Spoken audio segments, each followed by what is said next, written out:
Hi, everyone. Welcome to episode 102 of the Let's Talk Yoga podcast. I'm really excited to record this week's video because it's that time of the year again. My annual Pranayama yoga teacher training and immersive study program is back. And after a whole year, I know you've been waiting for it. The feeling is mutual. I have been waiting to teach it. It is truly special in my heart. So some of you already know this, but I lost my mother a few years ago because she struggled with a degenerative lung disease, and which ultimately took her life. And until that point, I was doing pranayama for a decade before that, on and off, dabbling in it a little more. But I really got serious when I noticed her struggle with breathing and how every breath became a struggle towards the end. And to me, that just hit deeply home. And I realized that it is such a privilege. It is such just the ability to breathe, okay? And not everybody has it. And as in her memory, I have been offering this pranayama teacher training so everybody can access the power and potential of their breath. So it has a special place in my heart, other than the fact that I nerd out on all things pranayama. Okay. So if you are new here, I offer a 30-hour immersive study program every year. Okay, this is open to yoga teachers and long-time yoga students, and it happens only once a year. The next one starts on November 4th, okay, which is just literally 3 weeks after this episode is dropping, and it's completely online. Okay, you can attend live, which I honestly encourage, but you can also catch the entire training on replays. You have the live classes, you have the replays, you have alumni sessions after the training ends, so you can stay on track and continue to do the work after the training is over. There is a detailed manual, there are PowerPoint presentations, there are done for you pranayama sequences, there's a checklist to help you keep you on track, but most importantly, there's also a replay content library where you get shorter videos of all the main concepts that we've studied, so they act as a very quick recap mechanism for you. I believe strongly that we should learn smarter if there are options, and I want you to learn pranayama in a way that is efficient and it's coherent, and you just learn smartly, okay? And we have the tools for it nowadays, so giving you the best of both worlds, because we have different learning styles and I want you to leverage both. Okay, so when you complete this training, you can begin to practice pranayama in your life every day, okay, or regularly. And you can also offer it to your students, for those of you who are ready to offer it to others, okay. I want to create structure and clarity for pranayama when you go through this training. Okay, so if this sounds interesting to you, stick on, because the whole month we're going to do a deep dive into pranayama. And if you are keen on doing this training, then hold on to the end of the episode. I will tell you where you can go and get all the details, where you can sign up. Remember, enrollments have opened today. Okay, October 10th is when I am dropping this, and enrollments are open. They'll be open for a couple of weeks. So don't wait. Make sure you get all the details. Now, to sign up, you can go to the podcast website, letstalk.yoga.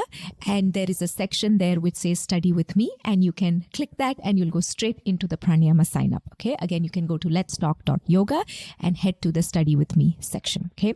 I invite you to explore. Even if you don't want to do the training, you will get a lot of insight from today's episode and the entire month of pranayama focus. Okay. So let's get into it. In today's episode, we're going to be doing a deep dive into two main parts.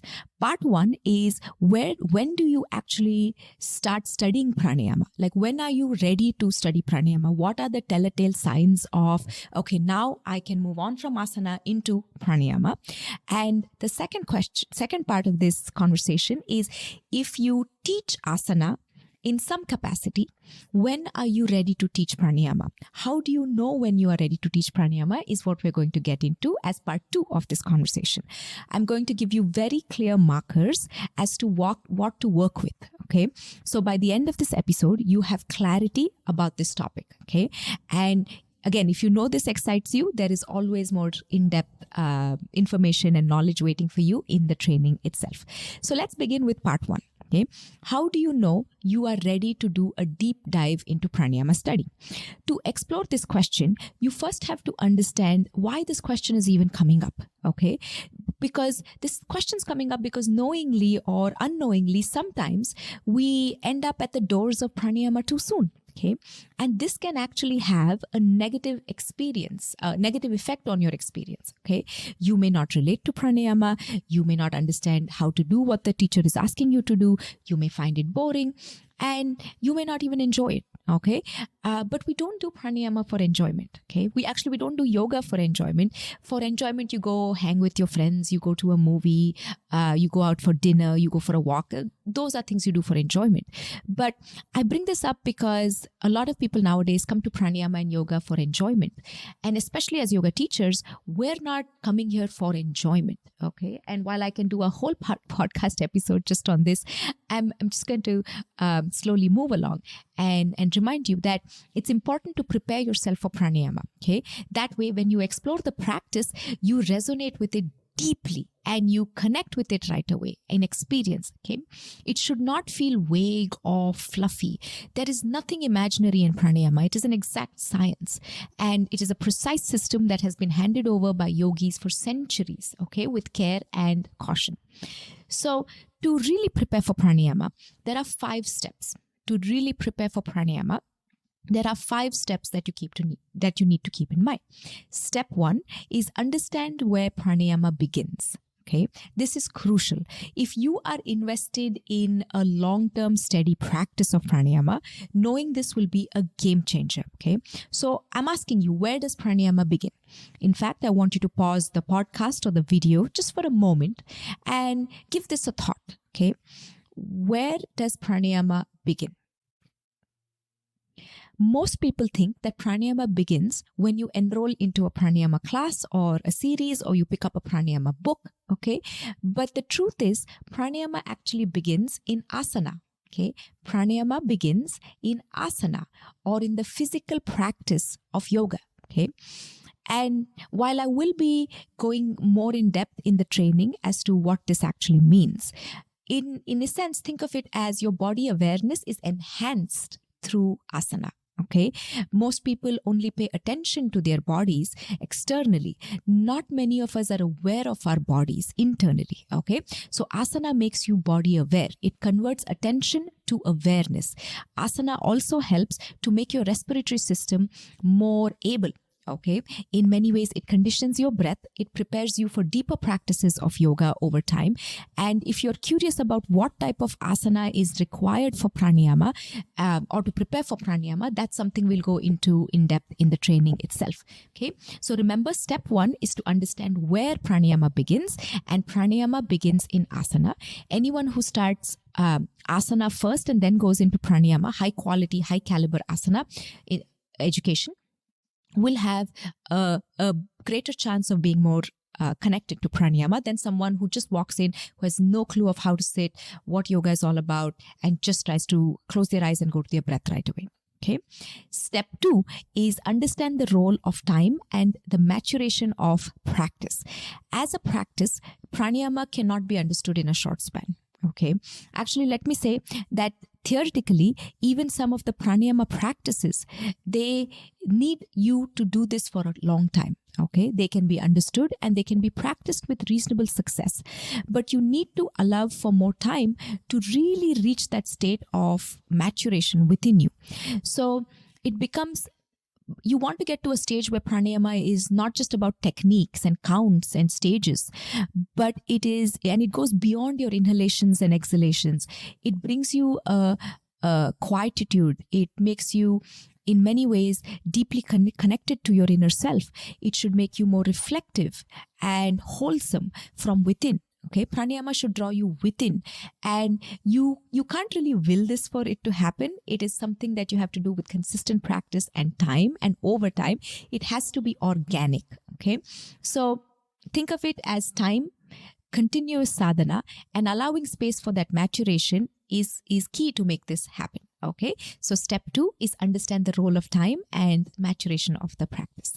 Now, step 3 is the importance of understanding the role of a guide, a mentor, or a teacher, aka your basic source for pranayama. Okay, I highly, highly recommend that you learn from one teacher or one school for pranayama. Okay, because you cannot go deep into an established system if you keep bouncing around from teacher to teacher, style to style, class to class when it comes to pranayama. In yoga and in pranayama, a teacher is a non-negotiable on this journey. While in modern yoga, we think that pranayama is a one-size-fits-all, in reality, there are many nuances to pranayama. Okay, and experiences can come up for you or your students, and a teacher or a mentor can help guide you and make this journey as deep and smooth as possible instead of you just trying to course correct and figure this out on your own. Remember that learning yoga from a deeply grounded in yoga wisdom kind of teacher is deeply fulfilling. And I bet you feel that sometimes when you listen to some of the guests or the conversations on this podcast, right? You feel it within you. So think of this as 10x of that. I cannot put into words what it means to be fully present with a gifted teacher who can really change and uplift your yoga. So take time to find that one source and stick to them and learn deeply within that source if it's legit. Okay. So step 3 is to find the guide, a mentor, a teacher, or a reliable source for pranayama. Step 4 is replace your I want more mindset with more refinement instead. Okay. Now, in the popular yoga narrative, we constantly think that we need to learn more yoga, do one more course, do one more training, listen to one more podcast episode. But the truth is, we don't need to learn more all the time. Okay, we need to sit with what we have learned and immerse in living our yoga and understanding it more. Okay, and in different capacities, in different stages of life, this will change. However, practices like asana, pranayama, kriyas, dhyana, etc., they are meant to create, okay, these are practices that are meant to create certain states within you, okay, and they make you engage with the world in a certain way, okay. And when you practice these different techniques, whatever those techniques are, you should be uncovering more ananda within you, more bliss within you. So my sincerest hope is that when you study pranayama, you actually spend more time refining what you have learned.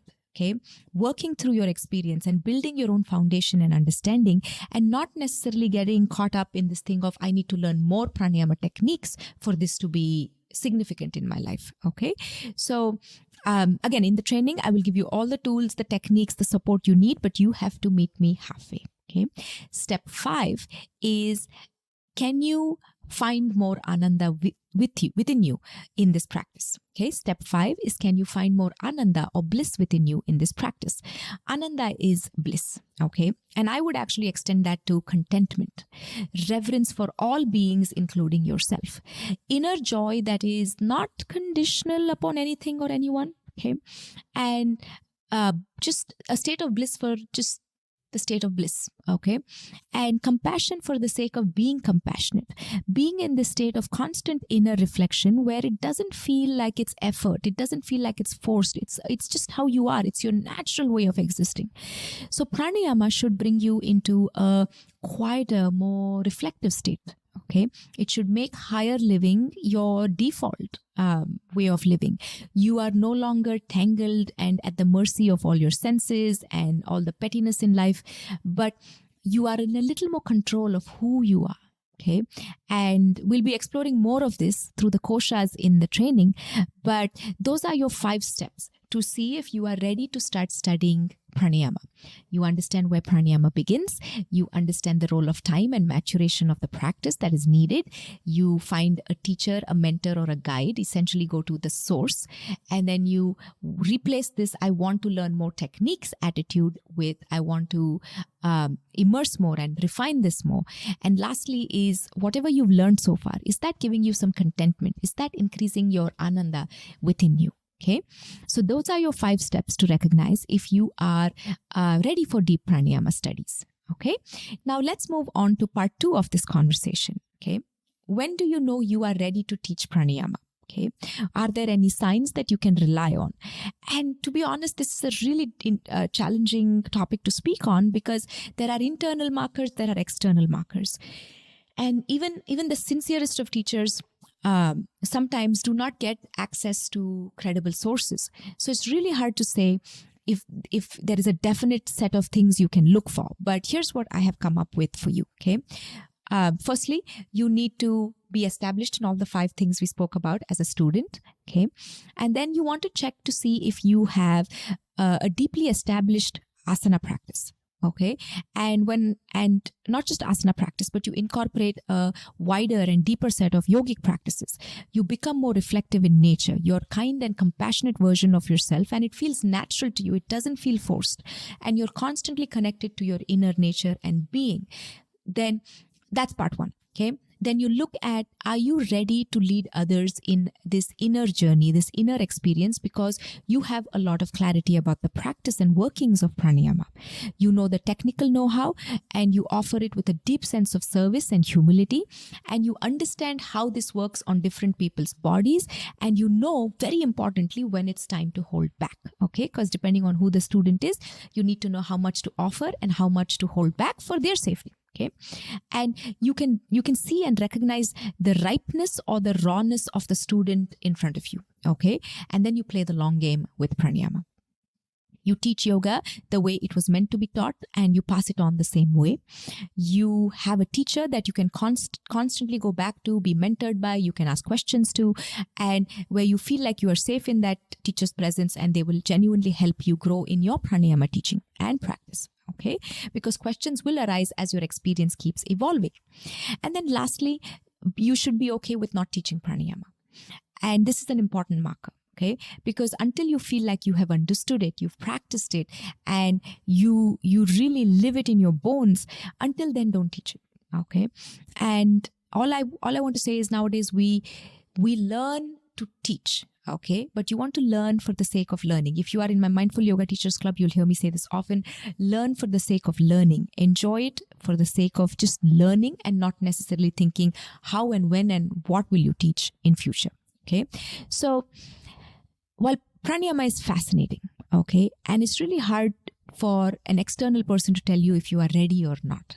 But if you feel intrigued, you feel curious, and you feel like, okay, I want to explore this, then the best way to set yourself up for success is to study it and then take it from there. Okay. By setting yourself up for success, I mean, make sure you get good quality, high caliber yoga education where everything is structured, nothing is woo-woo.